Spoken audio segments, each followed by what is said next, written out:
Maraming salamat, VJ Ayi. Fresh na fresh from the signing of the contract ni Seth Fedelin kasama ang ating mga ABS-CBN bosses. Dire-diretso naman tayo ngayon para sa ating Grand MediaCon. Habang inaantay natin si Seth, sa lahat po ng mga sumusuporta at nagmamahal sa kanya, gamitin natin ang ating official hashtag for this video.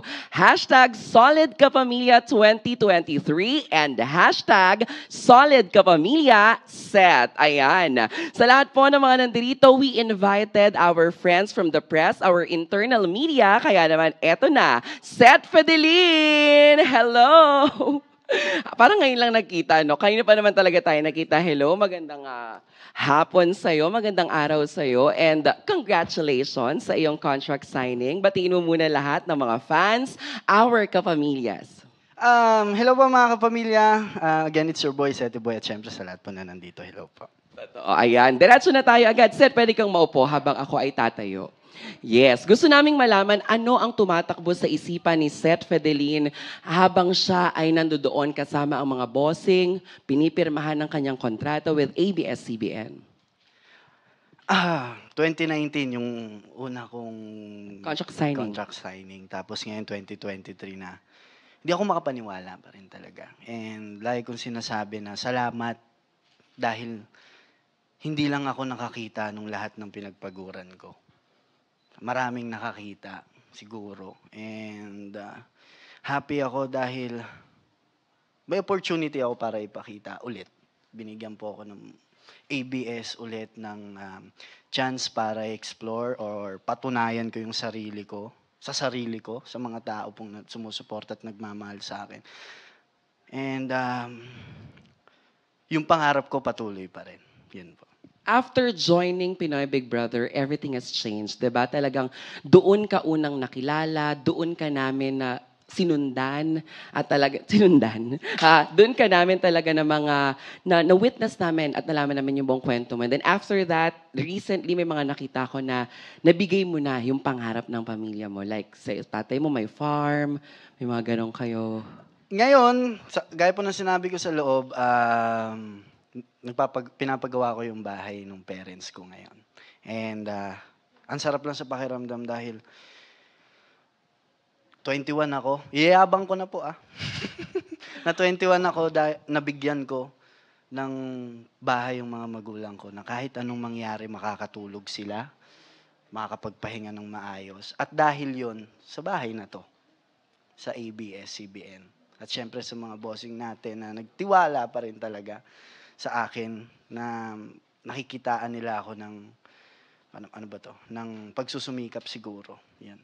Totoo. Tsaka kanya na-mention mo doon, Seth, na parang kahit saan ka man mapunta, basta pag nakasalubong mo sila, hindi mo pwedeng hindi batiin sila. Dahil sila po ang talagang nandyan. Nandyan, una pa lang. PBB, dyan po talaga yung pinakamasasabi kong swerte ako. And hanggang ngayon, andun pa rin po sila. Sa isang lamesa kami nakaupo. Tinanggap pa rin po nila ako. Yan. Totoo. Kamusta yung pakiramdam na from the video na merong bumati sa'yo na iyong special friend at ngayon nandito rin siya kasama natin at sa iyong contract signing. Bumati ka naman dito na. Kali ka na, Chin. Hindi. Ayan. Para lang makita nila, ayan, oo. Mag-hello ka naman din sa kanila, ayan, oo. Yes, ayan. Good afternoon po sa inyong lahat. Good afternoon ako.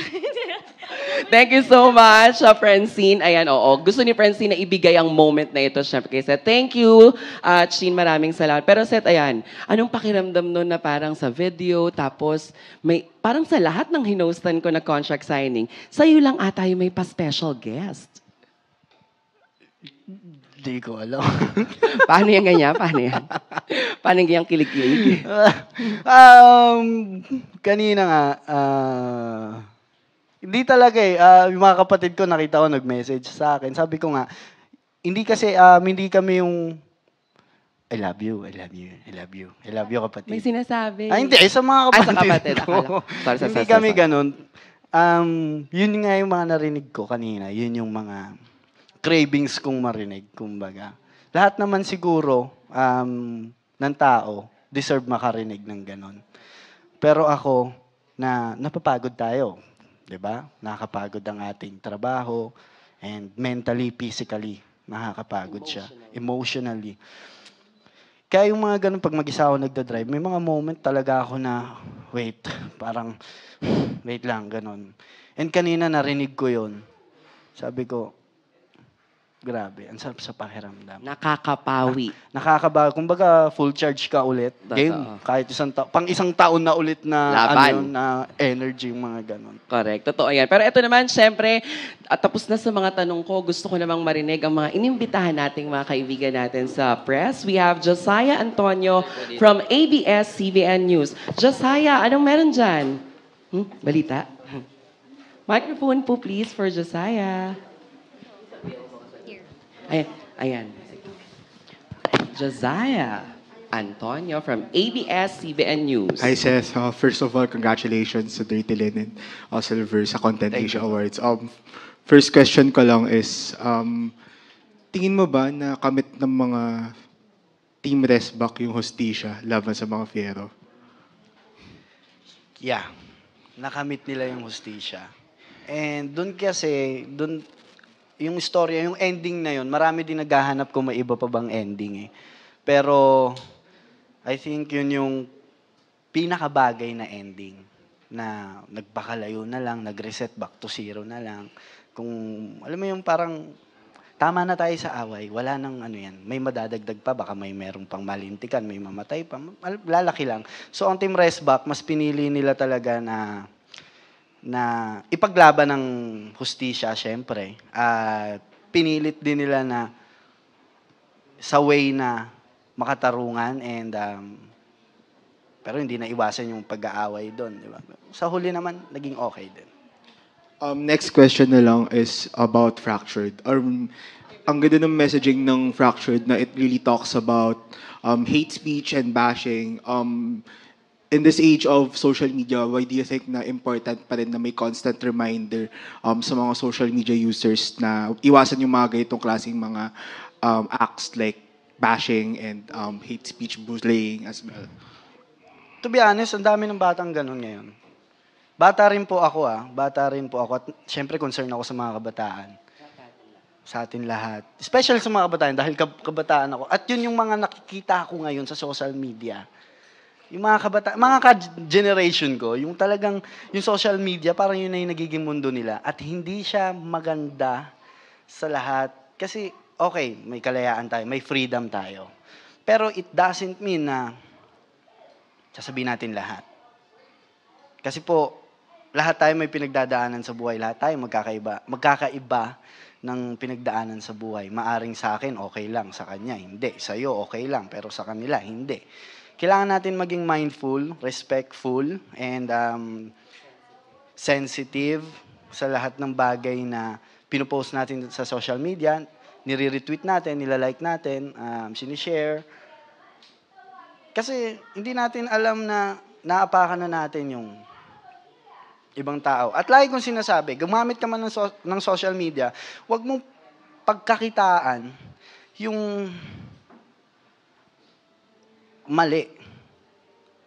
Huwag mong pagkakitaan yung mali. O siguro may mga ibang artista na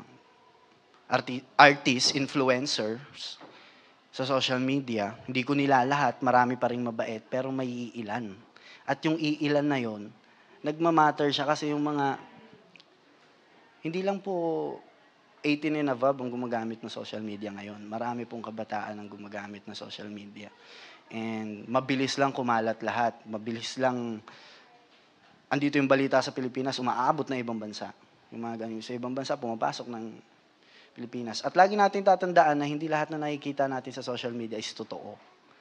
Diba? Hindi natin, huwag tayo magsasalita ng patapos. Alamin po muna natin, magsaliksik tayo sa better source bago tayo umimik. Yun.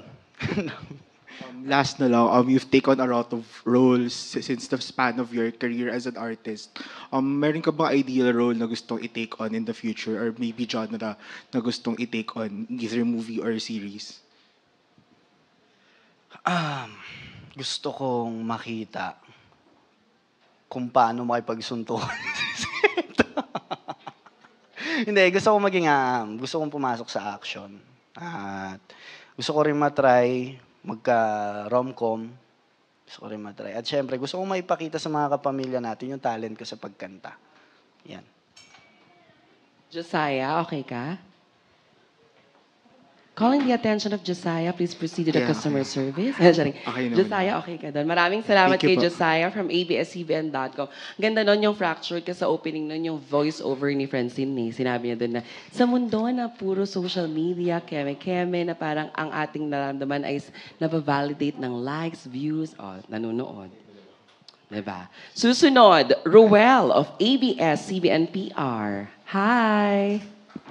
Hi, Seth. So, we've seen you recently, di ba, sa It's Your Lucky Day. So, from acting to hosting. So, how was the experience? Meron bang ang nabigay na tips sa'yo, sina Luis or Sir Robbie for hosting? Nung una, day one namin, kinakabahan po talaga ako. Hindi ko alam yung gagawin ko. And thankful ako dahil yung mga kasama po namin sa It's Your Lucky Day, sobrang welcoming.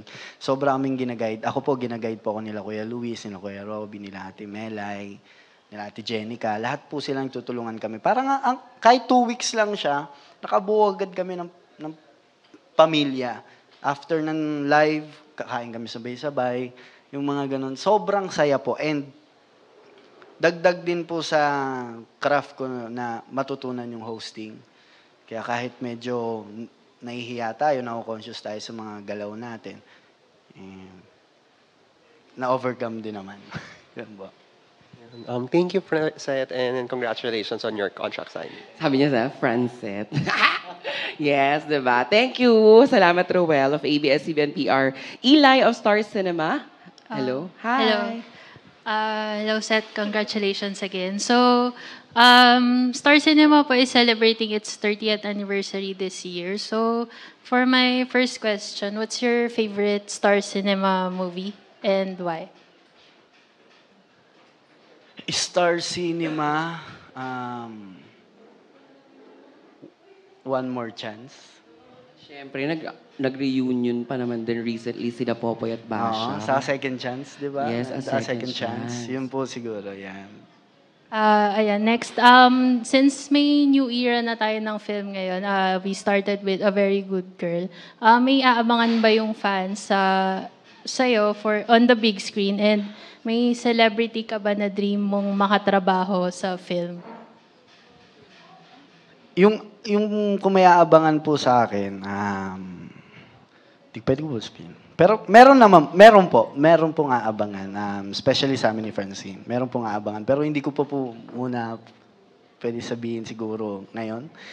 And yung gusto kong makatrabaho po, sila Sir John Lloyd, yan, sino pa ba? Sila Miss Ma'am LT, Miss Lorna, and yun po. Yun. Thank you. Maraming salamat, Eli. Ayan, and bago natin iba to, yung next question natin kay Sean of Push, may question lang sa akin doon. Anong nafe-feel mo daw na ngayon, you are under the same, parang co-manager with Francine. Oo, with Sir John Ling. Ayan. Masaya ako dahil parehas kami ng manager ni Francine. Para sa akin, mas mapapadali yung mga bagay-bagay, mas mapapadali yung proseso, at syempre individual. Happy ako dahil mayroon pang isang dumagdag na makakatulong po sa akin sa pag-abot ko ng pangarap ko. At sa amin dalawa ni Francine. Yun po. Ano siya parang kumbaga,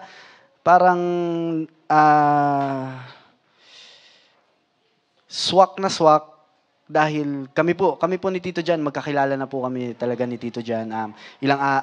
Meron na rin po kaming mga memories na nabuo ni Tito Jan.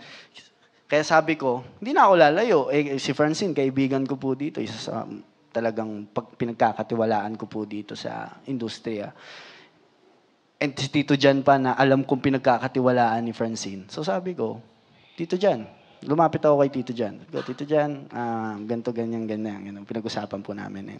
Tinanggap ako ni Tito Jan. Kaya Tito Jan, thank you. Yun. Yun. Thank you, Seth, for answering that question. And down to our last question, Sean of Push. Hi, Seth. Congratulations. Kanina nga nabanggit ni DJ Jaiho na parang ikaw lang ata yung merong guest sa contract signing. Ibig sabihin ba nito, marami pa kaming ilulook forward na project sa'yo with Francine? Opo. Siguro. Opo. Okay, meron ka bang naisip na parang dream genre or idea na gusto nyong i-push sa inyong dalawa? Rom-com. Gusto po namin matry yung rom-com dahil ang pinanggalingan po namin yung Fractured. Medyo mabigat din pong drama yon. Siguro yung rom-com. Gusto namin na mag-rom-com na ba? Gusto ko ulit mag-rom-com with Francine. Kanina nabanggit mo na gusto mo ring i-push through yung music. Sino yung music artist na parang influence mo? Si Sir Ray Valera. Yan. Gusto ko yung mga ganong kantahan lang. More on love songs ba? Love song lang. Yan. Yun lang. Malalamig lang sa tenga. Okay. Congratulations ulit. Thank you. Maraming salamat, Sean. Ayan. Thank you so much, Seth. And again, congratulations sa iyong pagpirma ng bagong kontrata sa ating Solid Kapamilya 2023 and Solid Kapamilya Seth. Ayan. Photo op muna, solo ni Seth, mga kapamilya. At habang nagpo-photo op tayo ng solo ni Seth, sa lahat ng mga nakatutok sa atin ngayon, huwag kalimutan ang hashtag Solid Kapamilya 2023 and hashtag Solid Kapamilya Seth. Abangan din po ang inyong mga paboritong Kapamilya stars na pipirma ng kanilang network contracts. We will be dropping more videos sa mga susunod na araw sa aming YouTube channel ng Star Magic. Kasama si Ai de la Cruz, ako po ang inyong host. I am DJ Jaiho. For Solid Kapamilya, gandang hapon! Bye!